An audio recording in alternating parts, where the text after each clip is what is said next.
I've said this before, but just as a reminder, I do know somebody very, very close to this case who is in a position to know virtually everything. And this person has told me from the start, years and years ago, that Jeffrey Epstein, in this person's view, was not a pedophile. This is this person's view, who was there for a lot of this, but that he was into the barely legal type. Like he liked 15-year-old girls.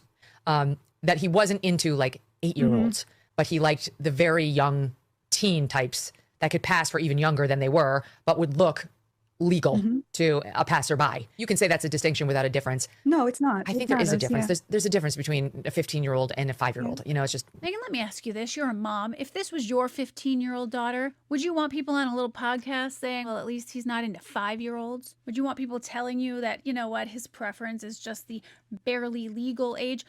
When 15 is very much a fucking child. Like, let's be crystal clear. 15 is not barely legal. It is very and completely illegal. Would you want a trusted source, somebody close to the situation, telling journalists, like, it's not that bad. At least she wasn't 8. No. No, the fuck you wouldn't. First of all, we're not going to gloss over the fact that your source is clearly doing PR for a dead child predator. Like, he's trying to spin this guy as not so bad. That should be enough for you not to fucking listen to him, but here we are. Then there's the whole barely legal language to suggest that that's a type, a preference, and not predatory. Not to mention, you're telling teenage victims that their age determines how much sympathy and how much care they're going to get after this crime is committed against them, a literal crime. You're saying if you're 15 instead of 5, too fucking bad. We don't see your child rape as being as traumatic, serious, and worthy of outrage. And what's more, you're telling child predators that they should pick a teenager because you know what? Society will grade them on a curve, and at least it's not a 5-year-old.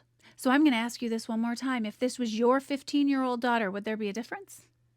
Would you want people debating whether or not she was in his preferred age range?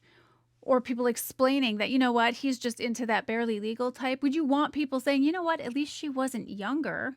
Or would you, as I hope, want people to say, he raped a child, he's a predator, and there is no distinction that matters? That's what I thought. See, other people's daughters deserve the same fury you have for your own. Stop making excuses. Stop spreading your source's spin. And stop grading child rape on a fucking curve.